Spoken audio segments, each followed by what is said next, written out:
Rajya Sabha TV का ये बेहद ख़ास प्रोग्राम है गुफ्तगू। और गुफ्तगू में आज है हमारे साथ मशहूर अदाकार मनोज वाजपेयी, जिनका इंतज़ार आपको बरसों से है। मुंबई का किंग कौन? भीखू म्हात्रे। हमारी जिंदगी का एक के मकसद था, बदला। करारा जवाब मिलेगा।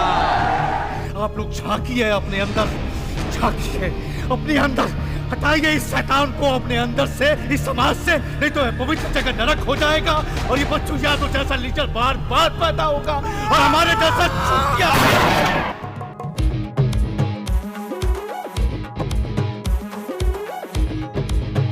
मनोज वाजपेयी। बिहार के पश्चिमी चंपारण में जन्मे मनोज वाजपेयी को एक प्रयोगधर्मी अभिनेता के रूप में जाना जाता है। आजा आजा, निकलो बाहर।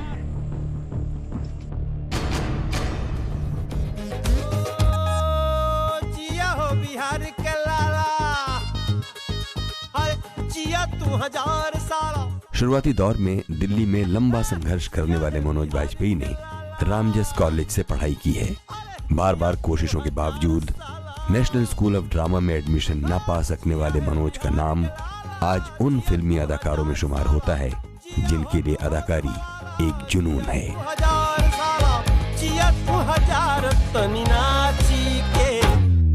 सरदार खान नाम है हमारा, बता दीजिएगा सबको। मनोज वाजपेयी के बेहद करीबी दोस्त फिल्मकार और रंगकर्मी अशोक पुरंग की ज़बानी हमने मनोज के इस जुनून को और समझने की कोशिश की। मेरे थिएटर ग्रुप के लोग ये मानते थे कि मनोज जो है वो मेहनत के देवता है, कि पागल आदमी है, मतलब 16-16 घंटे रिहर्सल। और ये आज समझ में आता है। और मेरे तो सब स्टूडेंट्स के लिए एक ही एग्जाम्पल है मनोज। जब उसको फॉलो करो, उतनी मेहनत कर लो, उसकी आधी मेहनत कर लोगे तो सफल हो जाओ, कोई रोक नहीं सकता। किसी भी दायरे में बंधना न पसंद करने वाले मनोज वाजपेयी ने फिल्म सत्या से पहले द्रोहकाल, बैंडिट क्वीन और दौड़ जैसी फिल्मों में छोटे छोटे रोल निभाए थे। लेकिन भीखू म्हात्रे के किरदार में मनोज वाजपेयी ने सनसनी पैदा कर दी। फिल्म थी सत्या। भाई बनना तेरे को, भाई बनना तेरे को, ए भाई बनना तेरे को, ए भाई बनना तेरे को।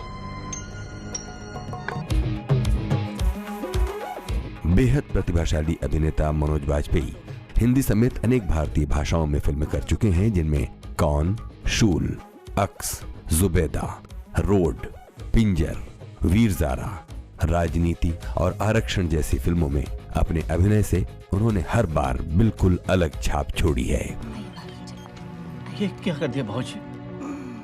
भाजी वो वापस लीजिए इसको प्लीज। भाजी हम हमारा कद एकदम काट दिया भाजी। आप कम से कम हमको जॉइंट वर्किंग प्रेसिडेंट। वीरेंद्र तू मामा जी बात करो ना। कद के बारे में तुम्हें नहीं सोचना चाहिए। बाबूजी सब खत्म हो जाएगा। बाबूजी बाबूजी। हजरात हजरात हजरात। अरे मेला तो लगभग करेगा भाई, जन्माष्टमी है, कोई मोहर्रम थोड़ी बना रहे। गैंग्स ऑफ वासेपुर में मनोज वाजपेयी ने अभिनय के अपने ही मुहावरे में ऐसा बदलाव पेश किया जो सरदार खान के किरदार को समझना बेहद आसान कर देता है। सलामत अपने घर वापस नहीं पहुंची तो पूरे इलाके में इतना बम मारेंगे कि इलाका धुआं धुआं हो जाएगा। हजरात हजरात हजरात। सलाम बजा। हर रोल में खुद को साबित करने वाले मनोज वाजपेयी को उनकी नायाब अदाकारी के लिए 2-2 बार राष्ट्रीय फिल्म पुरस्कारों सहित कई अन्य पुरस्कारों से भी सम्मानित किया जा चुका है। मनोज जी बहुत बहुत स्वागत है। धन्यवाद। हमको बताइए कि आपकी ज़िंदगी के जो शुरुआती बरस हैं, क्या उनमें ही कहीं कोई ऐसा बीज छुपा हुआ है जो आपको आज अभिनेता या अभिनय की दुनिया में पहुंचा रहा है? नहीं, मैं तो शुरू से ही अभिनेता बनना चाहता था। जब से होश संभाला तब से मैं अभिनेता ही बनना चाहता था। तो दिमाग में कभी कोई ऐसी कोई शंका नहीं थी कि डॉक्टर बनना है, इंजीनियर बनना है, सुपरिटेंडेंट ऑफ पुलिस बनना है, डीएम बनना है। ऐसी कोई भी शंका मेरे अंदर में नहीं थी, ना कोई द्वंद था। शुरुआती दिन से जो है, जिस तरह के परिवेश से आया हूँ मैं, वहाँ पे अभिनेताओं को अच्छी नज़र से नहीं देखा जाता था। किस तरह के परिवेश से आप आए? यहाँ पे समाज में जो है कई सारे प्रोफेशन को अच्छा नहीं देखा जाता है, और जिसमें कि अभिनेता का भी एक प्रोफेशन होता है। फिल्मों में जो लोग काम करने जाते थे या काम करना चाहते थे, उनको हमेशा ये कहा जाता था कि आप जो है डॉक्टर इंजीनियर बनिए, इधर उधर दिमाग नहीं दौड़ाइए। तो उस तरह के परिवेश से आता हूँ मैं। तो ये जो परिवेश है, इसके बारे में थोड़ा सा हमको बताइए कि ये कौन सी जगह थी जहाँ आप पैदा हुए और जहाँ पर? जी, मैं बेलवा गांव की पैदाइश है मेरी, उत्तर बिहार में है, नेपाल बॉर्डर के पास है। और बेतिया शहर जो डिस्ट्रिक्ट टाउन था, मैं वहाँ पे पढ़ा लिखा हूँ। वहाँ पे सेंट स्तानिस्लॉस करके मिडिल स्कूल था, उसमें था कुछ दिन तक। उसके बाद KR हाई स्कूल में पढ़ाई की, और फिर 11th एंड 12th जो था, इंटरमीडिएट जिसको कहते हैं, वो MJK कॉलेज बेतिया शहर में ही था, वहाँ से किया। और फिर उसके बाद दिल्ली आया था। और ये जो परिवार आपका है जी। वो किस तरह का, मतलब जहाँ आपका जन्म हुआ, आपके पिता क्या करते रहे, आप भाई बहन कितने? मैं किसान परिवार से हूँ, मेरे पिताजी किसान रहे हैं, माता जो हैं हाउसवाइफ रही थी। तो गांव में जाहिर सी बात है कि मैं पूरे तौर से एक गांव से आता हूँ, गांव के परिवेश से आता हूँ। और 6 भाई बहन थे हम लोग। और आप क्या नंबर पे हैं? दूसरे नंबर पे। जी। तो जो शुरुआती ये ज़िंदगी थी बचपन की, जी। इसमें कभी कुछ आपको याद आता है कि जिसमें आपने ये पहचाना कि आपके अंदर वो अभिनय की दुनिया में जाने का कोई शौक़ आपके अंदर है? बस शुरू से जैसा मैंने आपको बताया कि बचपन से मेरे अंदर में था। अभिनय करना अच्छा लगता था, फिल्में देखना अच्छा लगता था। एलोक्यूशन कॉन्टेस्ट जिसको दोहा प्रतियोगिता बोलते हैं, उसमें भाग लेना मुझे अच्छा लगता था। मंच पे रहना अच्छा लगता था मुझे। तो मैंने शुरू में ही निश्चय कर लिया था कि मुझे इसी क्षेत्र में जाना है और किसी क्षेत्र में नहीं जाना है। तो जैसा मैंने बताया कि वहाँ पर अभिनय को उतनी अच्छी दृष्टि से नहीं देखा जाता था, तो मैंने अपनी इस चाहत को, अपनी इस इच्छा को अपने अंदर ही रखा था। उसको मैंने कभी उजागर नहीं किया था किसी के सामने। और यही इसी इच्छा के साथ मैं दिल्ली की तरफ मैंने रवानगी की थी 12वीं पास करने के बाद। और फिर दिल्ली में क्या हुआ जो धीरे धीरे करके थिएटर और फिर? जी, मैं मूलतः दिल्ली आया था इसलिए क्योंकि राष्ट्रीय नाट्य विद्यालय के बारे में बहुत सुना था, बहुत पढ़ा था मैंने, मैगजीन्स वगैरह में, पत्रिकाओं में। श्री नसरुद्दीन शाह साहब की जब इंटरव्यू पढ़ता था तो उसमें राष्ट्रीय नाट्य विद्यालय का जिक्र आता था, या श्री राज बब्बर जी का साक्षात्कार जब भी पढ़ता था तो वो राष्ट्रीय नाट्य विद्यालय का जिक्र आता था। तो जो लोग भी वहाँ से स्नातक थे, उनकी बातें पढ़ के, उनके बारे में सुन करके यही लगता था कि यही एक जगह है जहाँ मुझे जाना चाहिए। क्योंकि मैं अभिनय के परिवेश में पैदाइश है नहीं मेरी, ना मैं बड़े शहर में पैदा हुआ हूँ, छोटी जगह का हूँ। तो मुझे अभिनय को पूरी तरीके से सीखना होगा। तो सीखने की लगन थी, और मैं इसी वजह से मैं राष्ट्रीय नाट्य विद्यालय में जाना चाहता था, और इसी वजह से मैंने दिल्ली की ट्रेन पकड़ी थी। मेरा एक दोस्त था रविंद्र चौधरी, वो हंसराज कॉलेज में उसके बड़े भाई पढ़ते थे, हंसराज कॉलेज जो कि दिल्ली विश्वविद्यालय में है। तो उसने ठाना हुआ था कि वो अपना ग्रेजुएशन दिल्ली यूनिवर्सिटी से करेगा, तो वो जाने वाला था। और उसने इस बात का जिक्र मुझसे किया, तो मैंने सिर्फ उससे जो है निवेदन किया कि भाई मुझे भी दिल्ली ले चलो, मैं अपना जुगाड़ टिकट का कर लूँगा, बस मुझे वहाँ पे एडमिशन जब तक नहीं हो जाता है तब तक जो है मुझे अपने भाई के पास रखवा लो। तो उसने इस बात पे मान गया वो, और मैं उसके साथ हो लिया। और फिर एडमिशन के लिए दिल्ली यूनिवर्सिटी की तरफ रवानगी हुई हमारी।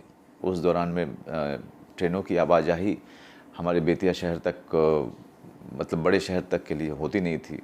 बेतिया शहर एक छोटा सा स्टेशन है, उसके पहले मेरे गांव के पास 15 किलोमीटर पर नरकटियागंज जंक्शन था। लेकिन सारी ट्रेनें जो थीं वो बस आसपास ही जाती थी, कोई ऐसी ट्रेन नहीं थी जो पटना भी ले जाए। उसके लिए बस का सफ़र, बसें बदल करके सफ़र करते थे, फिर पटना पहुंचते थे हम लोग। और उसमें भी हमें 10-11 घंटे 12 घंटे लग जाते थे, क्योंकि सड़कों की हालत अच्छी नहीं थी। तो कैसे भी पहुँचे हम लोग पटना, और पटना से फिर हमने ट्रेन लिया। रविंद्र चौधरी का रिजर्वेशन था, मैं पूरी रात जगा रहा, और बिना रिजर्वेशन के मैंने सफ़र किया था, जो कि गैर कानूनी है, लेकिन मुझे इसका पता नहीं था। और मुझे इतना बताया गया था कि टीटी के नज़र में नहीं आना तुम कभी भी। तो पूरे रास्ते पूरी रात भर टीटी के डर से मैं एक कंपार्टमेंट से दूसरे कंपार्टमेंट में जाता रहा, और इस तरह से रात बीती थी मेरी। फिर जब ट्रेन अलीगढ़ आई थी तब जाके थोड़ा सोया, क्योंकि अलीगढ़ से जो है बहुत सारे लोकल्स चढ़ते हैं दिल्ली आने के लिए। उसके बाद थोड़ा सोने के बाद दिल्ली से पहले मुझे रविंद्र चौधरी ने उठाया, और पहली बार मैंने बड़ा शहर देखा, दिल्ली।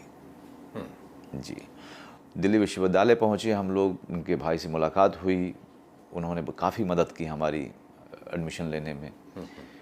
दिल्ली यूनिवर्सिटी के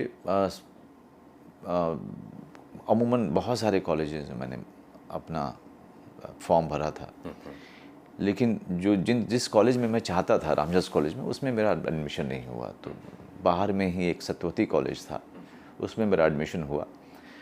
और रामजस कॉलेज में मैंने बहुत कोशिश की 1 साल तक कि मेरा एडमिशन हो जाए। तो फिर बाद में जो है ड्रामा कोटे पे मेरा एडमिशन हो गया उसमें, रामजस में। फिर मैंने रामजस में पढ़ाई की। क्या पढ़ाई की? जी, मैं इतिहास पढ़ रहा था। तो मैं ग्रेजुएट हूँ हिस्ट्री ऑनर्स में। इतिहास पढ़ने का पीछे कारण यही था कि मैं कुछ भी पढ़ाई करके बस ग्रेजुएट होना चाहता था, क्योंकि मेरे पिताजी की दिली इच्छा थी कि आप जीवन में कुछ भी करें, ग्रेजुएट ज़रूर हो जाएं। तो उन 3 सालों में मैंने पढ़ाई तो कुछ नहीं की, इतिहास तो कुछ नहीं जाना, हाँ, लेकिन ड्रामा बहुत किया मैंने। रामजस कॉलेज के लिए करता था, हिंदू कॉलेज ड्रामेटिक सोसाइटी के लिए भी करता था। मैं बहुत सारे स्ट्रीट प्लेज करता था। हमारे शमसुल इस्लाम साहब थे, जो कि सत्यवती कॉलेज में पॉलिटिकल साइंस के वो प्रोफेसर थे। बाद में अभी वो रिटायर हुए हैं प्रिंसिपल के पोस्ट से। उन्होंने बहुत सहारा दिया, अपने स्ट्रीट प्ले वो किया करते थे, और वामपंथी विचार के थे। तो जाहिर सी बात है कि एंटी इस्टेब्लिशमेंट काफ़ी हम लोग प्लेस किया करते थे। मेरे लिए एंटी इस्टेब्लिशमेंट मतलब नहीं रखता था, मेरे लिए मतलब ये रखता था कि मैं ज़्यादा से ज़्यादा अभिनय कर पाऊँ और ज़्यादा से ज़्यादा मैं भाषा सीखूँ। मेरी हिंदी बहुत कमज़ोर थी, अंग्रेज़ी मतलब 20% आती थी, 80% आती नहीं थी। तो इन 3 सालों में न सिर्फ अभिनय सीखना था, बल्कि हिंदी को भी अच्छा करना था, और अंग्रेज़ी में बात करना सीखना था, अंग्रेज़ी की जानकारी प्राप्त करनी थी। वो 3 साल जो है काफ़ी मेहनत के समय थे। अभिनय के अलावा भी बहुत सारी चीज़ों को अच्छे से अच्छे उस पर महारत हासिल करना, जैसे हिंदी या इंग्लिश।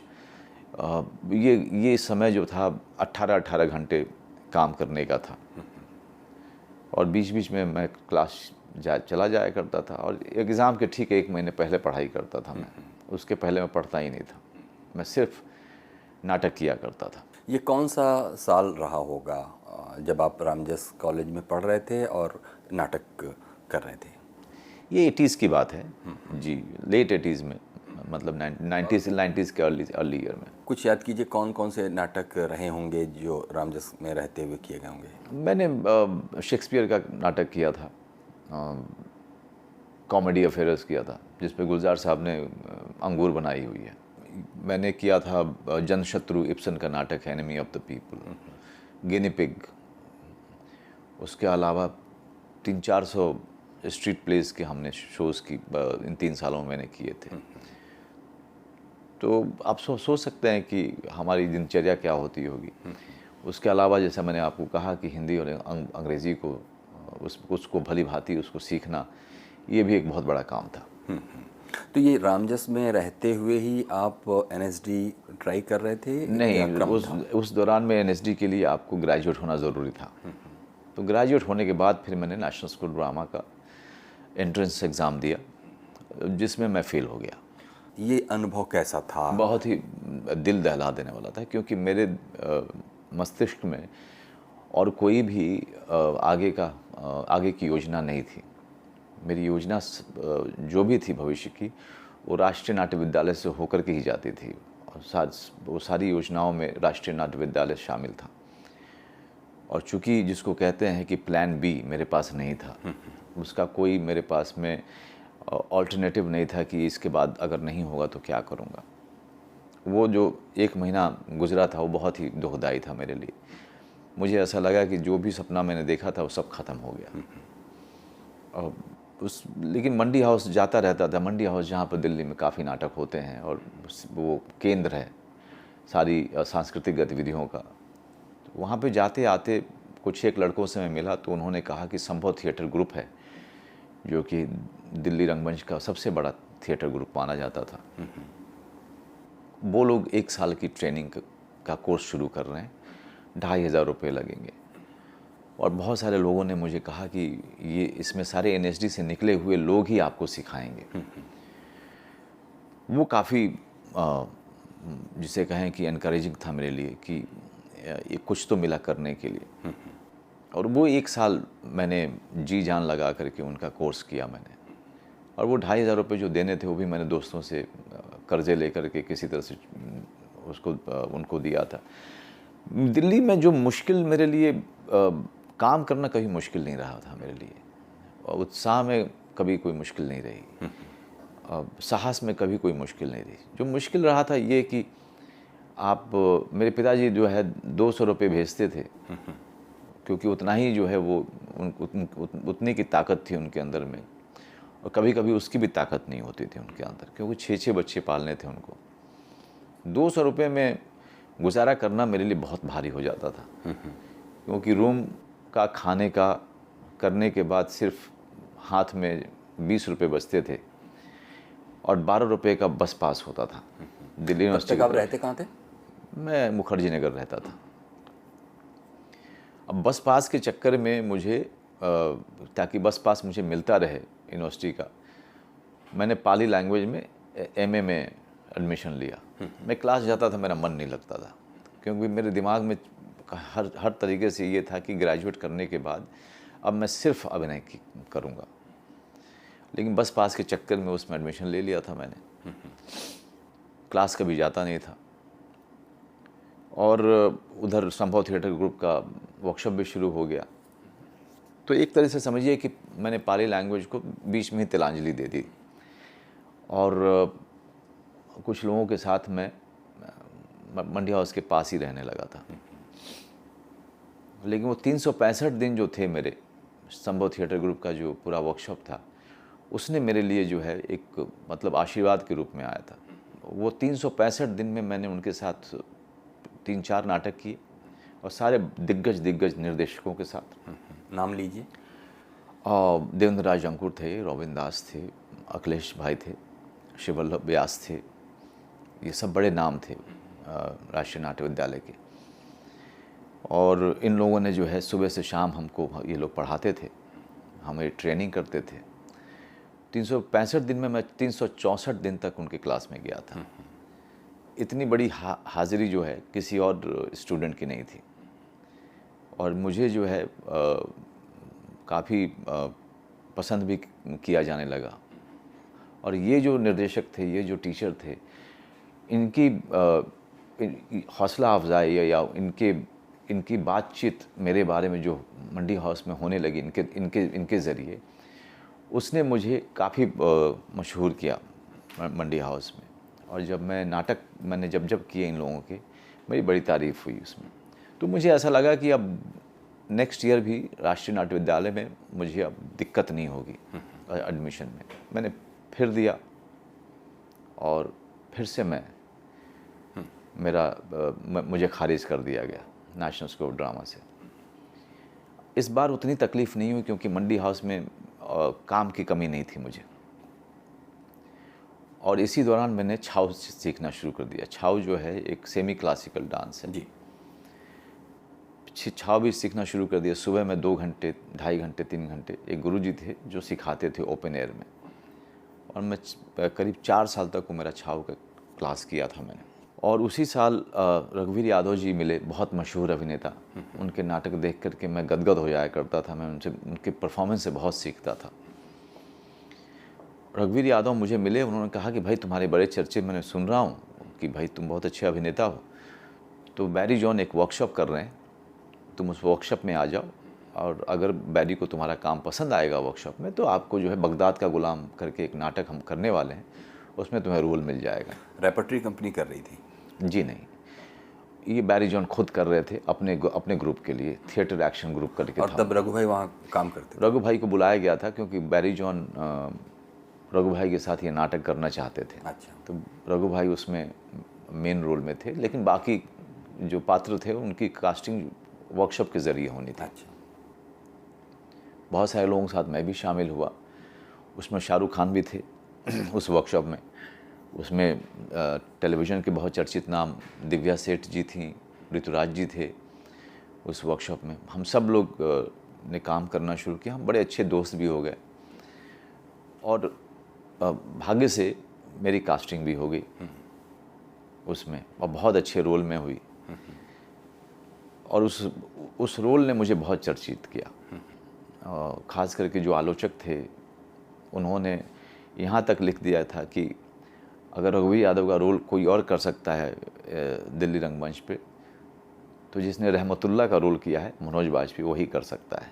ये अपने आप में बहुत बड़ा कॉम्प्लीमेंट था क्योंकि मेरे लिए रघुवीर यादव से बड़ा एक्टर उसमें कोई था नहीं और मैं लगातार काम करते हुए उनसे सीख ही रहा था और मुझे उस तरह का एक्टर बनना था। तो रघु भाई को देख करके उनकी संगत से बहुत कुछ सीखा मैंने और बैरी जॉन ने मुझे मेरे काम से खुश होकर के, मेरी लगन से खुश होकर के 1200 रुपये पे मुझे थिएटर एक्शन ग्रुप में रख लिया महीने पे।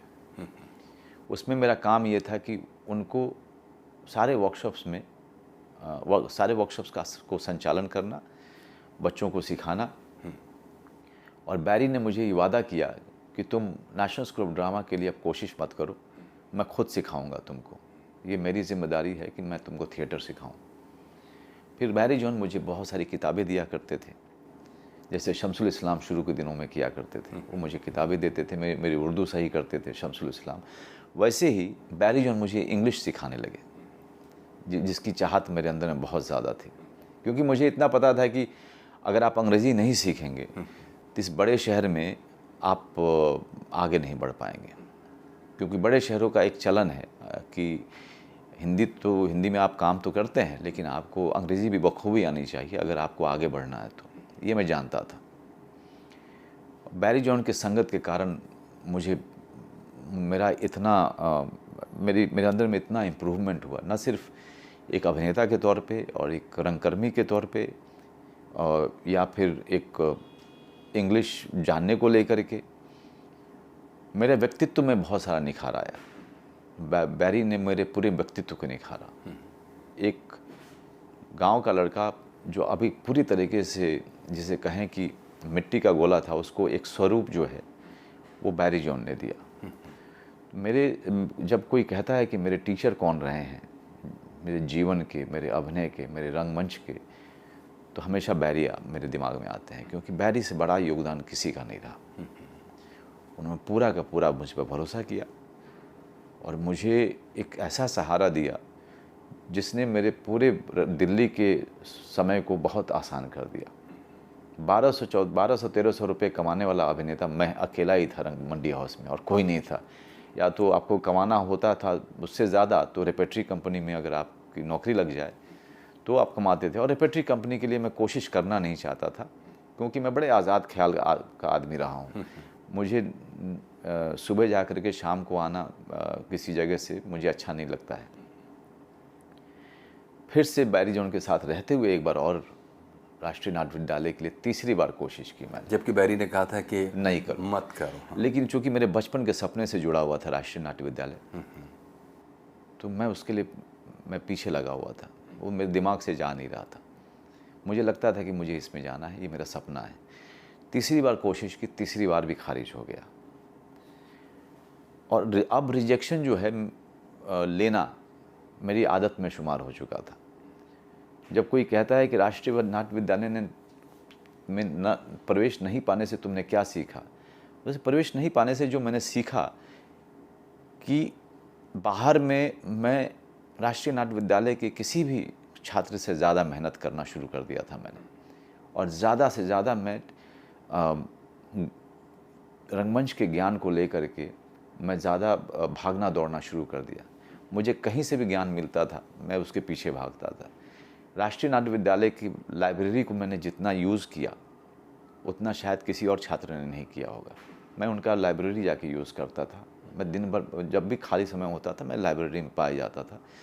मैं बाहर बैठ कर के ज़्यादा बातचीत करता नहीं था, क्योंकि मैं शुरू से शांत स्वभाव का रहा हूँ, तो चुपचाप रहना जो है मेरी आदत में शुमार था। तो मैं ज़्यादा पूरे दिन या तो मेहनत करो, रंगमंच करो, बैरी के साथ वर्कशॉप कीजिए, या तो किताबें पढ़िए, या तो लाइब्रेरी में जाके बैठिए। इसी तरह की दिनचर्या मेरी होती थी। इसके अलावा मेरी कोई या फिल्में देखो, या कोई नाटक देखो, या किसी शास्त्रीय संगीत का समारोह हो रहा है तो उसको सुनने जाओ, मेरे लिए ये गतिविधियों में शामिल होना, सारी जो गतिविधियाँ हो रही हैं उसका दर्शक होना या उसमें अभिनय करना, बस ये मेरी आदत में शुमार था। इसके अलावा मैंने दिल्ली में कुछ नहीं किया। अगर आप कहें कि दिल्ली में मैंने बहुत सारी पार्टियां की दोस्तों के साथ, नहीं, मैंने सिर्फ काम किया दिल्ली में, सिर्फ ज्ञान हासिल किया, सिर्फ अभिनय की बारीकियों को समझा, सिर्फ हिंदी और अंग्रेज़ी पे काम किया मैंने।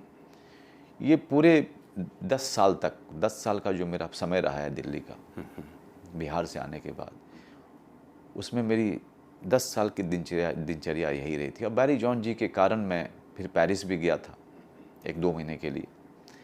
वहाँ पर उन्होंने फ्रेंच एक्टर्स के साथ में नाटक किया था जो आए थे वहाँ से। अब उनका शो होना था पेरिस में, और उसमें मैं मेन रोल भी कर रहा था।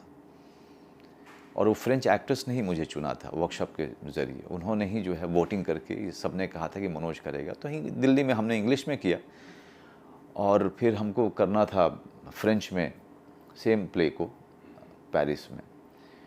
अशोक पुरंग जी मेरे बड़े अंतरंग मित्र थे, वो थिएटर एक्शन ग्रुप में थे। उन्होंने मुझे, वो फ्रेंच जानते थे, उन्होंने मुझे किताब ला के दी फ्रेंच में क्रैश कोर्स करने की। मैं लगातार फ्रेंच सीखता रहा। अशोक पुरंग जी आते थे, वो मेरे साथ बैठते थे, जब वो नहीं होते थे तो मैं वो किताब पढ़ता रहता था और कुछ ना कुछ फ्रेंच में बोलता रहता था।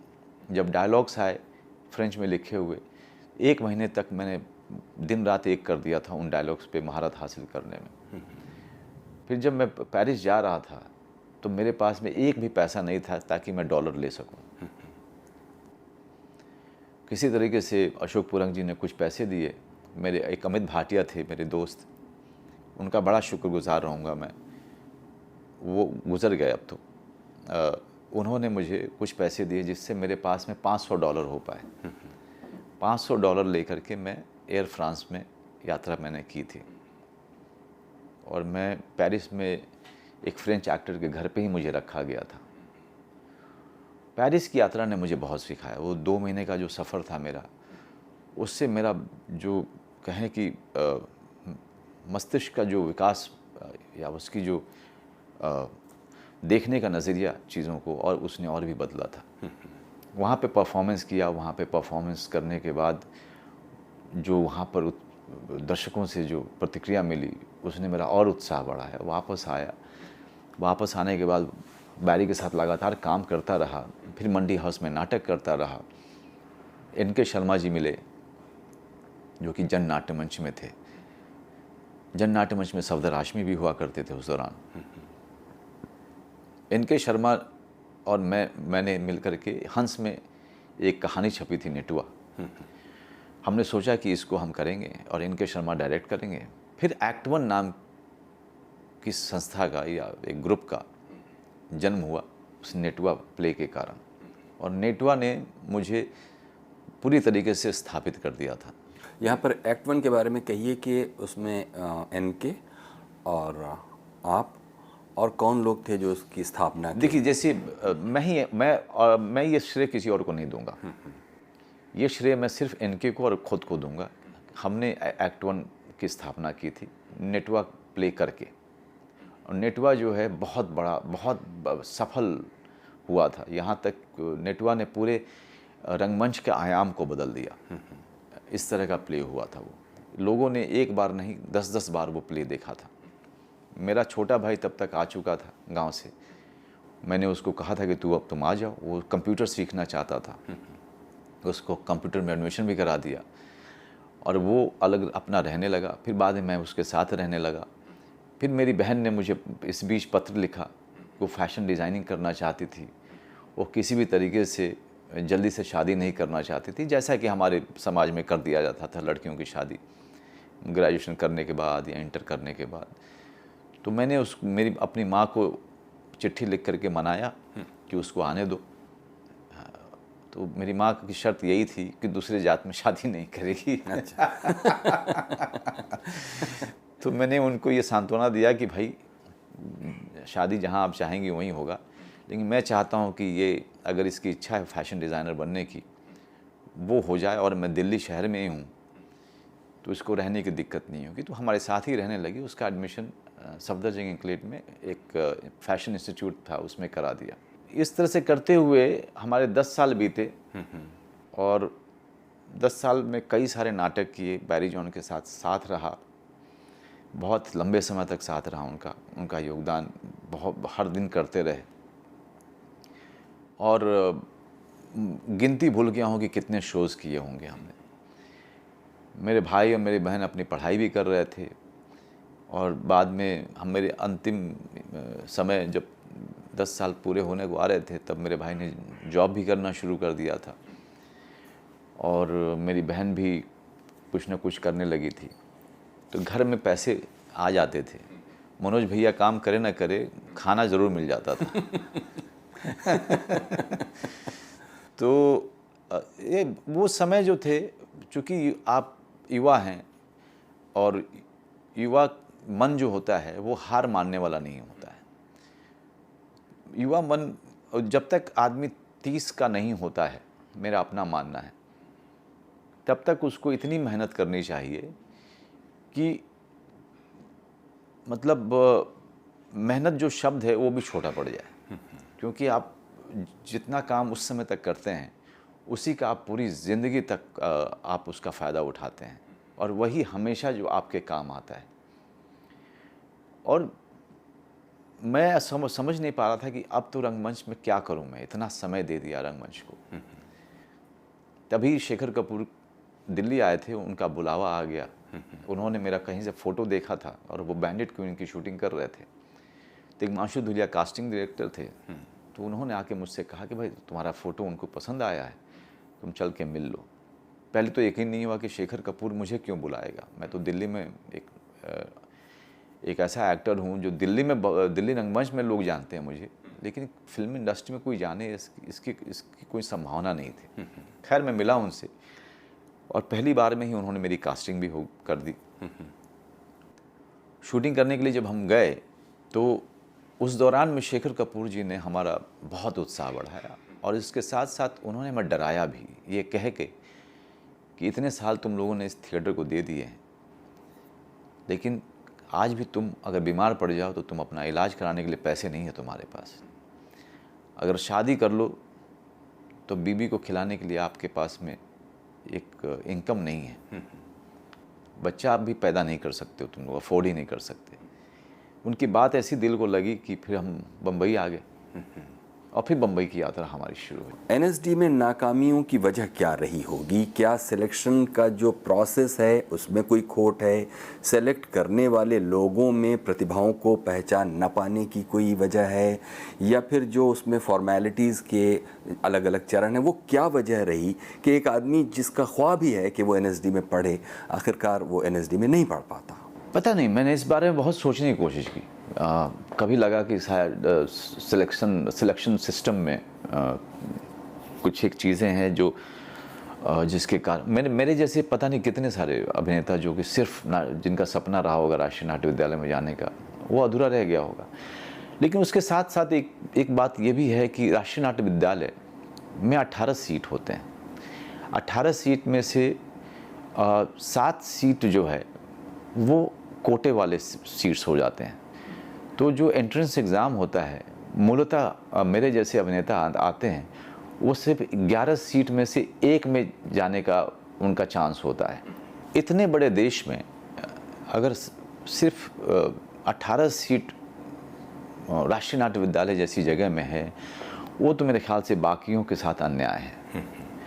और इसकी मैं लगातार चर्चा करता रहा। मैं जब भी मुझे मौका मिलता है, मैंने नीतीश जी से को भी लिख के दिया था, हमारे जो चीफ मिनिस्टर हैं, उनको कितनी बार मैंने ज्ञापन दिया, और मेरी हमेशा से हर सरकार से ये निवेदन रहा है कि राष्ट्रीय नाट्य विद्यालय जैसी इतनी बड़ी संस्था सिर्फ 18 लोगों के लिए ही क्यों बनी है, वैसी संस्था बाकी राज्यों में क्यों नहीं है। क्योंकि रंगमंच का भला नहीं होगा अगर राष्ट्रीय नाट्य विद्यालय जैसे संस्थाएं हर जगह पे नहीं होंगी तो। क्योंकि हर कोई जो जाता है वो सिर्फ फिल्मों में जाने के लिए नहीं जाता है, उसमें से बहुत सारे लड़कियां ऐसी होती हैं जो रंगमंच की सेवा करना चाहते हैं, रंगमंच में ही अपना जीवन बिताना चाहते हैं। और राष्ट्रीय नाट्य विद्यालय से निकल करके बहुत सारे लोग हैं, 50% बम्बई की तरफ नहीं जाते हैं, 50-60% वो सब अपनी अपनी छोटी छोटी जगहों पे या दिल्ली में ही रंगमंच में मशगूल हो जाते हैं। तो ऐसी संस्था का हर राज्य में होना बहुत आवश्यक है। अभी मैंने सुना कि JNU ने मास्टर्स की डिग्री शुरू की है थिएटर में, जो कि बहुत बड़ी बात है। और ऐसी योजना मेरे ख्याल से सारी की सारी यूनिवर्सिटीज़ को लागू करनी चाहिए।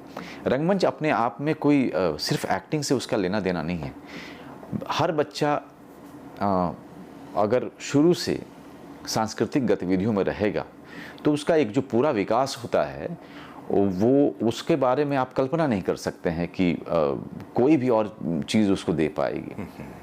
और मैंने मनीष सिसोदिया जी से भी कहा था, जो कि आजकल सरकार चला रहे हैं, जिसके सरकार में शामिल हैं वो आम आदमी पार्टी की, उनसे मैंने कहा था कि आप जो है रंगमंच को कंपलसरी कीजिए स्कूल्स में, क्योंकि उस समय वो एजुकेशन मिनिस्टर थे पिछली बार जब आए थे वो जी। तो अपनी तरफ से तो मैं हमेशा जो भी लोग सत्ता पे काबिज हैं उनसे मेरा निवेदन रहा है, क्योंकि अगर 4 बार रिजेक्शन होता है उसका मतलब नहीं है, इसका 4 बार कोई तभी आएगा जब राष्ट्रीय नाट्य विद्यालय की हर सुविधाओं का वो लाभ उठाना चाहता है। तो फिर आपने ये भी कहा कि बैंडिट क्वीन के बाद फिर आपका सफ़र मुंबई की तरफ बढ़ गया, जो कि अभी जारी है। अपने साथ जो आप अपने छोटे से गांव का व्यक्तित्व लाए थे, उसको अपने इन 10 वर्षों में दिल्ली में रहने के दौरान आपने बहुत कुछ उसमें से सीखा और कुछ को अनसीखा किया, जिसमें अंग्रेज़ी का एक पहलू जो आपने बताया वो तो है ही है, हिंदी का भी है। इसके अलावा जो ख़ुद आपका एक पर्सनालिटी मेक है, जिसमें आप कहते हैं कि आप बहुत ज़्यादा अपने आप में ही रहते हैं और बहुत बोलना या एक एक्सट्रोवर्ट होना आपको अच्छा नहीं लगता। ये सारी चीज़ें क्या मुंबई आने के बाद आपके इस प्रोफेशन में कहीं कोई बाधा की तरह खड़ी हुई? जी, बाधा रही है। अब तो मैं काफ़ी खुल गया हूँ। अब मैं काफ़ी लोगों से अपने आप को मैं एक्सप्रेस कर पाता हूँ। मैं बहुत सालों तक सिर्फ अंदर मैं चीज़ों को रखता था, और रंगमंच ने, अभिनय ने कुछ कहें तो जो चीज़ें की उसमें जो सफलता मिली उसके कारण भी एक विश्वास आया इन सब चीज़ों के कारण। और एक विश्वास के आने के बाद आपका व्यक्तित्व का विकास भी बहुत होता है। आप ज़्यादा विश्वास के साथ अपनी बातें रख सकते हैं, इसकी भी आपके अंदर में ताकत आती है। अगर आप खुद को एक्सप्रेस नहीं कर पाएंगे तो बाधा तो होती है। लोग आपकी बात समझ नहीं पाएंगे, लोग आपके सपने के साथ जुड़ नहीं पाएंगे, लोग ये नहीं समझ पाएंगे कि आपके विचार क्या हैं। तो शुरुआत में बाधा रही है, यहाँ तक कि बहुत बार मेरे ही एक्ट 1 ग्रुप में, जिसमें बाद में पीयूष मिश्रा, आशीष विद्यार्थी, गजराज राव, सुजीत सरकार, इम्तियाज़ अली, ये सब जुड़े थे। सब लोग होते थे, मैं लेकिन बात ही नहीं करता था। लेकिन कई बार बात नहीं करने से ऐसा लगता था जैसे कि मैं कोई दम्भी आदमी हूँ। तो इसकी भी संभावना हो जाती है कि अगर आप लोगों से घुलते मिलते नहीं हैं तो आपके बारे में कई सारी बातें भी हो जाती हैं, गलत बातें भी हो जाती हैं कि आप दम्भी हैं, आप में अहम है, जिसके कारण आप अनजाने में दुश्मन भी बना लेते हैं। तो खैर, अब तो व्यक्तित्व में उस तरह का बहुत सारी चीज़ों का बदलाव खुद भी किया है, और खुद समय के साथ बहुत सारी चीज़ें बदली भी हैं। थिएटर से आए हुए जो लोग होते हैं चूँकि वो अपने काम को बहुत अच्छी तरह जानते हैं, ख़ासतौर पर अभिनेताओं के बारे में कह रहा हूँ, जिसको नसीरुद्दीन शाह का कहना है कि वो डायरेक्टर जो कि शॉट के बीच में कट कट कट बोलता है और वो एक बार, दो बार, तीन बार ऐसा करने के लिए अपने को एंटाइटल्ड महसूस करता है, कट कट, वो ये बता भी नहीं पाता कि वो क्या चीज़ है जो वो चाहता है और आप नहीं कर पा रहे, जबकि आप अपने काम को अच्छी तरह जानते हैं। जी। इस सिलसिले में, क्योंकि नाटक का एक लंबा अनुभव और उसके बाद फिल्म जो कि एक बिल्कुल अलग दुनिया है, इन दोनों के बीच में जब आप अपनी कोई राय बनाते हैं तो वो फ्रस्ट्रेशन के वो पॉइंट्स क्या हैं जहां आपको लगता है कि जिस आदमी के इशारों पर आपको काम करना है वो खुद ये नहीं जानता कि आपसे वो क्या चाहता है? देखिए, ये जब आप किसी प्रोफेशन में होते हैं तो ये आवश्यक नहीं कि आपके अनुभव को या आपके ज्ञान को हर कोई मैच कर पाए, लेकिन चूंकि मेरे साथ में मैं चीज़ों को थोड़े से दूसरे ढंग से देखता हूँ कि जब मैं एक बार कॉन्ट्रैक्ट साइन कर देता हूँ तो मैं पूरी तरीके से सरेंडर करता हूँ अपने आप को। नसीर भाई बिल्कुल सही कहते हैं कि कहीं ना कहीं तनाव होता है जब आपको ये पता चलता है कि जिस डायरेक्टर के अंदर आप काम कर रहे हैं उसको ये तक पता नहीं है कि वो फिल्म क्या बना रहा है। उस समय आप बहुत निराश हो जाते हैं, या जिसको गुस्सा आता है वो नाराज़ भी होता है। तो मैं जब इस ऐसी परिस्थितियों में जाता हूँ तो मैं थोड़ा डिप्रेशन में चला जाता हूँ कि मुझे लगता है कि ये जो मेरा निर्णय था ये गलत हो गया। और अमूमन जितने डायरेक्टर के साथ मैंने काम किया है जो बहुत ज़्यादा जिनको नॉलेज रहा है या जो जानते हैं कि वो अपने एक्टर्स के साथ क्या चाहते हैं, वो जो जानते हैं कि वो क्या फ़िल्म बनाना चाहते हैं, अमूमन वो सारी फिल्में कहीं ना कहीं किसी मुकाम तक पहुंची हैं। लेकिन जैसे ही कुछ एक फिल्में जो आप करते हैं, जो निर्णय लेते हैं करने के लिए, और जो जिसके डायरेक्टर, जिसके कैप्टन ऑफ शिप कहते हैं जिनको, जिनको पता नहीं होता है कि वो क्या बनाने निकले हैं, और वो कितनी बार कहते हैं कि मनोज जी कुछ कर दीजिए। अब वो कुछ कर दीजिए, क्या करूं वो समझ नहीं आता है। वो सिर्फ कहते हैं कि कुछ कर दीजिए। वो कुछ क्या हो सकता है उसको वो एक्सप्लेन नहीं कर पाते। तो थोड़ा तनाव तो ज़रूर होता है अंदर में, थोड़ी सी निराशा तो होती है। आपको लगता है कि कहीं ना कहीं मैं अपने आप को हमेशा दोष देता हूँ कि ये मैंने जो निर्णय लिया, मेरे ख्याल से ये मेरी गलती थी, इस डायरेक्टर की गलती नहीं थी। कहीं ना कहीं मैं नहीं समझ पाया इस डायरेक्टर को कि इसके पास देने के लिए कुछ नहीं है। जब आपकी कोई फिल्म, मैं शुरुआती आपके करियर के शुरुआती दौर के बारे में कह रहा हूँ, जहाँ अचानक आप लाइमलाइट में आ जाते हैं और तब आपसे एक्सपेक्टेशंस बढ़ जाते हैं, और तब वहाँ शोहरत में पहुँचने के बाद उस पहुँचे हुए आदमी से कुछ उम्मीदें की जाती हैं कि अब वो इस तरह एक सेलिब्रिटी की तरह बिहेव करेगा। जब आप एक एक्टर और एक सेलिब्रिटी दोनों को जीने के बाद जब आप ये देखते हैं कि वो जो उम्मीदें आपसे की जा रही हैं उसके लिए आप कभी तैयार नहीं हैं या हैं?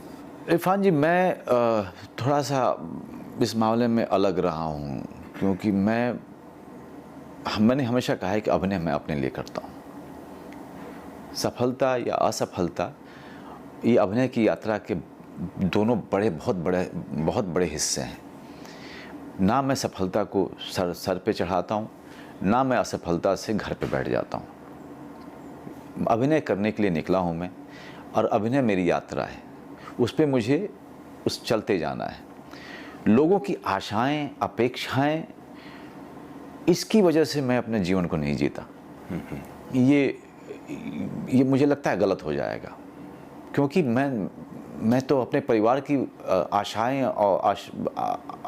आशाओं और अपेक्षाओं की वजह से तो मैं अभिनेता नहीं बना। उनकी तो अपेक्षाएं थी कि मैं डॉक्टर बनूं, समाज चाहता था कि मैं इंजीनियर बनूं या मैं IAS ऑफिसर बनूं। लेकिन जब मैं शुरुआती दौर में ही उनकी आशाओं और अपेक्षाओं को मैंने दरकिनार करके अपनी एक यात्रा को जब यात्रा मैंने अपने दिमाग में बनाई, वो उससे बिल्कुल अलग थी समाज से। तो आज भी अगर समाज चाहता है कि मैं एक ख़ास तरीके से काम करूं, एक ख़ास तरीके का ही अभिनय करूं, तो मुझे उस पे मैं खरा नहीं उतर सकता, क्योंकि मेरे दिमाग में हर दिन नए नए चीज़ें जन्म ले रही हैं। हर दिन मुझे लगता है कि कुछ अपने अंदर कुछ और सुधार करना है। हर दिन मुझे लगता है कि मुझे यहाँ आगे और यहाँ जाना है। तो मेरा गोल सामने होता है। मैं अगर लोगों की आशाओं के अनुरूप अभिनय करूं या व्यवहार करूं, उनकी अपेक्षाओं के अनुसार मैं उनकी अपेक्षाओं पे खरा उतरूं, ये मेरे लिए इम्तिहान का विषय नहीं है। देखिए, आप जिस भी कला में, कौशल में अपना जीवन गुजार रहे होते हैं, उस कौशल को हमेशा शान पर चढ़ाना जिसे कहते हैं, कि उसको मांझना, उसको नया बनाना, उसमें नए नए और चैलेंजेस वर्कआउट करना, इसके लिए आप क्या करते होंगे? जी, हमेशा उसी तरीके का अभिनय करने की कोशिश कि जो मुझे आगे ले जाए। जो कर चुका हूँ फिर से उसको दोहराने की मेरे अंदर में बिल्कुल ही इच्छा नहीं होती है। ज़्यादातर समय में ऐसा नहीं है, कभी कभी बहुत कोई अच्छी स्क्रिप्ट आती है, आपको लगता है कि आप कर तो चुके हैं लेकिन ठीक है, इसको कर लेता हूँ, थोड़े पैसे आ जाएंगे। लेकिन ऐसे उदाहरण बहुत कम हैं मेरे अपने करियर में। ज़्यादातर जो निर्णय हुए हैं वो इस वजह से वो निर्णय हुए हैं कि ये मेरे अभिनय की आयाम को एक नया रूप देगा, मेरे अभिनय के आयाम को बढ़ाएगा। इस वजह से वो फैसले ज़्यादातर हुए हैं। जी, और अभिनय के कौशल को बढ़ाने के लिए हर दिन एक नई कोशिश होती रहनी बहुत ज़रूरी है। आपका ऑब्जर्वेशन की पावर, आपका अपने प्रति अपने आप को देखने की शक्ति बिना किसी जजमेंट के, वो लगातार पढ़ते रहना, लगातार फिल्में, नई नई फिल्में जो बन रही हैं पूरी दुनिया में प्रयोग किए जा रहे हैं, उनसे अवगत होना, लगातार अगर रंगमंच के ऊपर ही ना सही, रंगमंच के बाहर रह कर के रंगमंच का दर्शक भी बने रहें आप, तब भी आप बहुत सीखते हैं। ये सब मेरी गतिविधियों में बहुत शामिल रहता है। अभी तो आप, मेरा ख्याल है कि आम तौर पर मुंबई में ही रहते हैं। जी। और क्या मुंबई में कुछ इस तरह का छोटा मोटा सोशल सर्किल जैसा भी आपका है, जिसमें अपने काम से अलग एक जीवन की गतिविधियों और मेल मुलाकातों का? जी, काफ़ी रहता है मेरा। मैं फिल्म इंडस्ट्री में मेरे बहुत कम दोस्त हैं।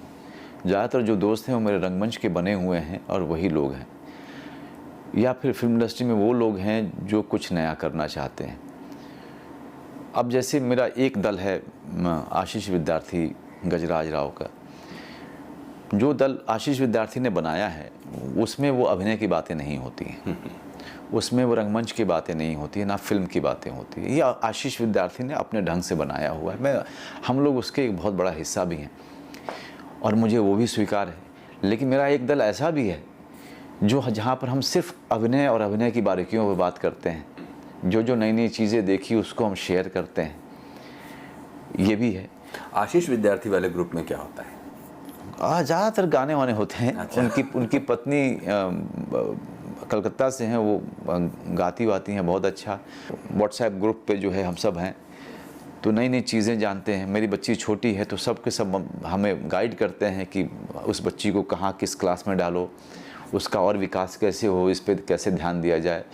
या फिर खाने पे बातचीत होती है कि भाई आज किसके घर में खाना बढ़िया बना है, वो व्हाट्सएप पे डाल देता है।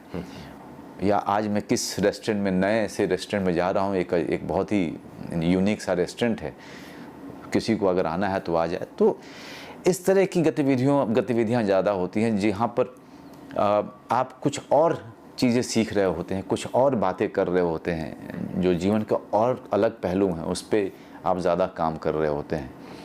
लेकिन दूसरा जो ग्रुप है मेरा, वो बना है मेरा, जिसमें कि हम नई नई फिल्मों के बारे में बात करते हैं, वर्ल्ड सिनेमा के बारे में बात करते हैं, अभिनय के बारे में बात करते हैं।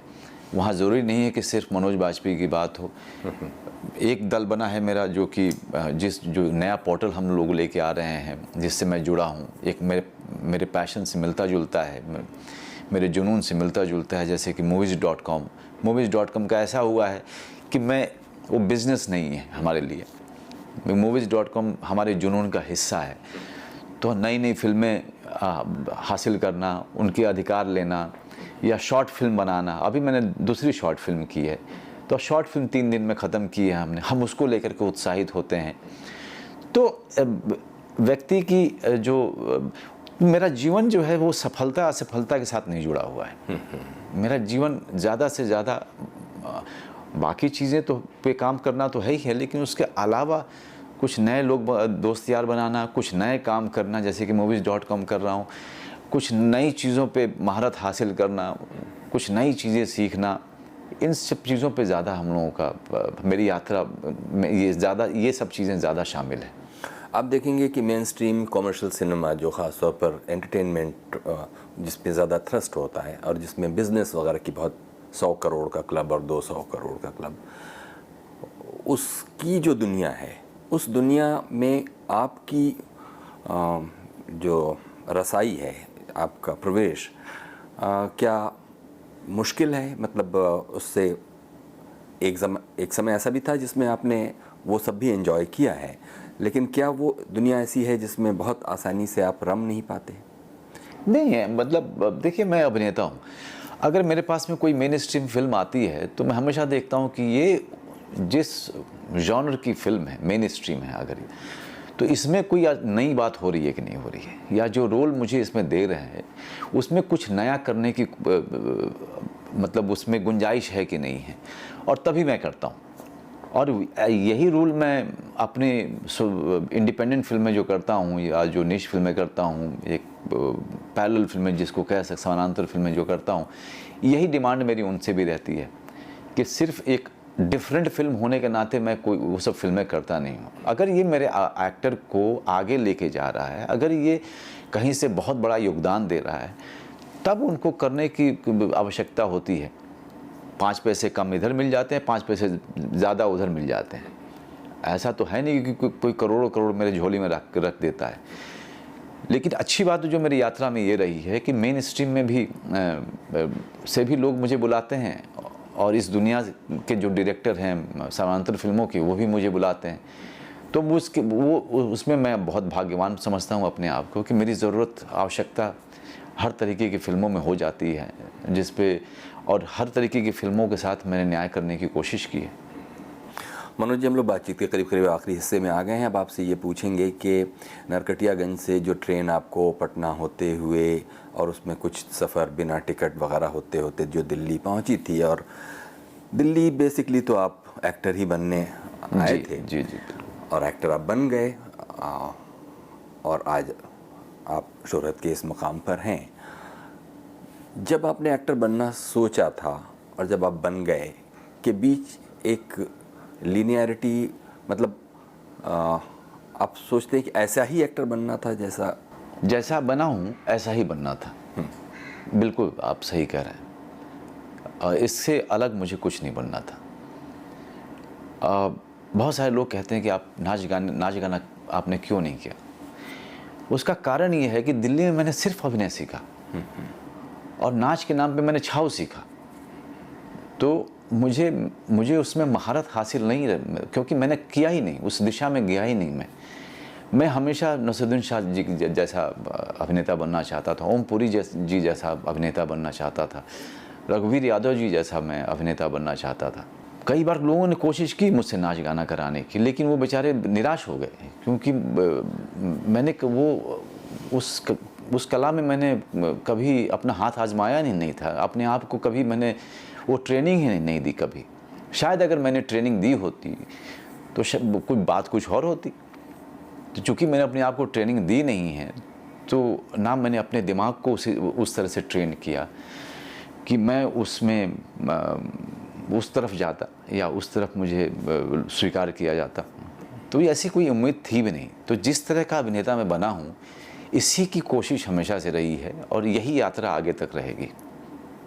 बहुत बहुत शुक्रिया मनोज जी, आपने हमारे लिए इतना वक्त दिया। बहुत ही दिलचस्प बातें थी और बहुत मज़ा आया। धन्यवाद। बहुत शुक्रिया। ये थे जाने माने एक्टर मनोज वाजपेयी। गुफ्तगू के इस एपिसोड के बारे में कुछ कहना चाहते हो तो हमें लिखिए feedback.rstv@gmail.com पर।